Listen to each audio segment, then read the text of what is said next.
नमस्कार, मैं हूं रत्ना और आप देख रहे हैं सी न्यूज भारत। आइए रुक करते इस खास खबर की ओर।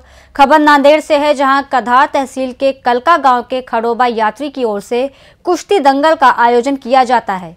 इसी तरह इस साल भी कल कुश्ती दंगल का आयोजन किया गया। इस कुश्ती के दंगल में कई पहलवानों ने भाग लिया।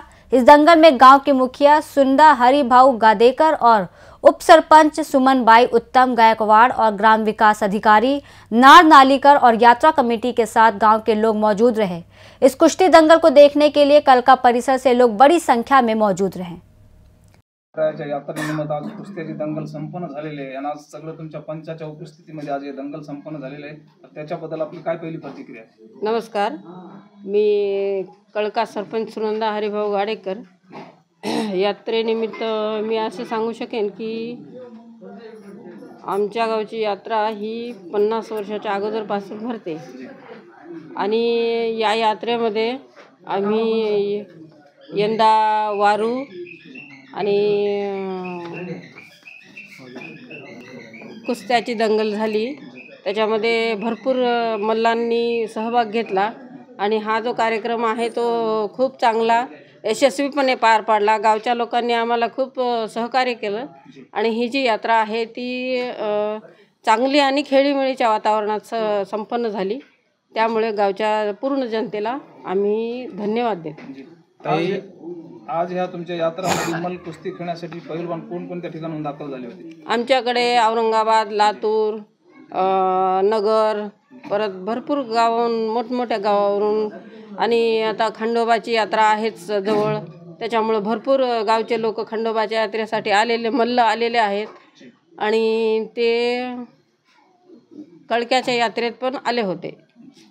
आपण या ठिकाणी कळका या गावामध्ये कळका आणि कळकावाडी या दोन्हीच्या संयुक्त विद्यमाने ही यात्रा सुरुवात करतो आहोत। हो, तर आपण यात्रा सुरुवात करत असताना आपल्याला कुठल्या काही अडचणी वगैरे निर्माण झालेल्या आहेत? यात्रा संपन्न करताना अडचणी अशा काही नाही, कारण गावाचं पूर्ण लहान थोरांचं पूर्ण वयस्कर माणसांचं सगळ्यांचं आम्हाला सहकार्य आहे, त्याच्यामुळं यात्रेमध्ये एवढं काही अडचणी येत नाहीत। अशा थोड्याफार तरी अडचणी प्रत्येक 4 माणसं येणार म्हणल्यावर येतात, पण गावचा आमचा संपर्क खूप चांगला असल्यामुळे गावच्या लोकांनी छान सहकार्य केले। विशेषतः युवा पिढी आणि बुजुर्ग माणसांनी आम्हाला खूप म्हणजे पहिल्यापासूनची माहिती दिली आणि युवा पिढीने आम्हाला सहकार्य एकदम छान केलं। आपण गावच्या सरपंच आहात हो, आणि ग्रामपंचायत कार्यालयामार्फत या यात्रेसाठी काय आपण निधी वगैरे काही वापरलेला आहे का? ग्रामपंचायत कार्यालयातर्फे निधी वापरतो आणि गावचे लोक पण आम्हाला सहकार्य करतात। सगळ्यांनी म्हणजे मिळून मिसळून करतो आम्ही ही यात्रा। आपण ही यात्रा भरवण्यासाठी किती दिवसापासून नियोजन लावलं होतं? नियोजन हे आता 4 माणसाचं काम आहे, त्याच्यामुळे आम्ही नियोजन 1 महिन्यापासून आधीच लावतो। मध्ये आपण पहिला, दुसरा आणि तिसरा क्रमांक असं या ठिकाणी आपण काढलेला आहे। आणि सर, पहिलं बक्षीस जे आहे ते किती हजारापासून सुरुवात होतं? पहिलं बक्षीस जे होतं ते बक्षीस आमच्या येथील प्रतिष्ठित नागरिक कैलासवासी धोंडीबा जळबा पाटील गायकवाड यांच्या नावाने दिलं गेलं आणि हे बक्षीस जवळपास 11,001 रुपयाचं होतं। धोंडीबा पाटील म्हणजे आमचे माली पाटीलच होते आणि त्यांच्या नावचा, निवृत्ती पाटलाच्या नावचा आमच्या गावचा गावागावा होता। अगोदर पूर्वीपासूनच कळका म्हटलं की निवृत्ती पाटलाचं कळकं काय असं म्हणायचे लोक, आणि त्यांच्या भावाच्या स्मृतीप्रित्यर्थ हे पहिलं बक्षीस होतं।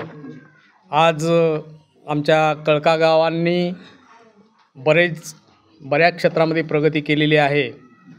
सुरुवातीला माली पाटील आमचे खूप प्रसिद्ध होते, त्यानंतर आमच्या गावचे न्यायमूर्ती MG गायकवाड साहेब, जे की मराठा आरक्षण आयोगाचे अध्यक्ष होते, त्यांनी पण आमच्या गावाला म्हणजे खूप योगदान दिलेलं आहे। त्याबद्दल त्यांचं पण या वतीनं मी आभार व्यक्त करतो। दुसरं बक्षीस जे होतं कैलासवासी संभाजी विठ्ठलराव पाटील गायकवाड यांनी पण आमच्या गावची खूप गावच्या विकासामध्ये त्यांचाही सिंहाचा वाटा आहे। तिसरं बक्षीस जे आहे आपले पंचायत समितीचे सदस्य जिल्हा परिषद ना हां, ॲडव्होकेट विजय बालाजीराव पाटील धोंडगे यांनी पण तिसरं बक्षीस उत्स्फूर्तपणे कळका गावाला दिलं. ते 7,001 रुपयाचं होतं.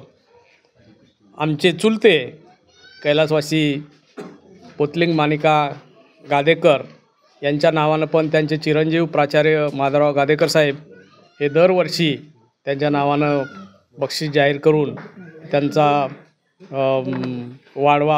वारसा पुढे नेत आहेत. त्यांचं पण बक्षीस हे 5,001 रुपयाचं होतं. 5वं बक्षीस हे आमचे कळकावाडीचे हिरण्णा लक्ष्मण विभूते, जे की त्यांचे पण चिरंजीव हे खूप धडाडीचे कार्यकर्ते आहेत. लक्ष्मण पाटील आणि त्यांचे भाऊ पंढरी हिरण्णा विभूते हे हावगी स्वामी कॉलेजचे प्राचार्य यांच्या वडिलाच्या नावानं त्यांचा वारसा पुढे चालवण्याकरता 4,101 रुपयाचं बक्षीस त्यांनी जाहीर केलं होतं. 6वं बक्षीस हे दामोदर बाबाराव पाटील गायकवाड यांच्या नावचं होतं. हे सर्व जे आमच्या गावाला यांनी जे योगदान दिलं ते खरंच खूप मोठे माणसं होते आणि ह्या बुजुर्गामुळं आमचं गाव नावलौकिक आमच्या गावचं आहे. 4 खेड्यामध्ये कळक्याचं नाव खूप चांगलं आहे आणि दरवर्षीप्रमाणे याही वर्षी पालखी, वारूचे डाव, तसेच कुस्त्यांचे डाव, नाटक वगैरे आम्ही म्हणजे इथं गावामध्ये चालवल्या जाते. या कार्यक्रमाला या जत्रेला सर्व आमच्या गावच्या लहान थोर मंडळीचं, सगळ्या तरुण पिढीचं खूप मोलाचं योगदान असते आणि त्यांच्या सहकार्यामुळंच हे सगळं काही शक्य होतं आहे. आणि तसेच आपल्या येथील सर्व समाज बांधव हे यात्रेचं एकच वैशिष्ट्य आहे की सर्व समाज बांधव याच्यामध्ये विविध प्रकारच्या जाती धर्माचे लोक एकदम खेळीमेळीच्या वातावरणामध्ये ही जत्रा पार पाडल्या जाते. या जत्रेतून हा एक संदेश आहे की जवळपास सगळे लोक एकोप्यानं राहतात. नांदेड़ से सी न्यूज़ संवाददाता दिगावर लेलेगे की रिपोर्ट। फिलहाल इस खबर में बस इतना ही। देश और दुनिया की तमाम बड़ी खबरों के लिए देखते रहिए सी न्यूज़ भारत।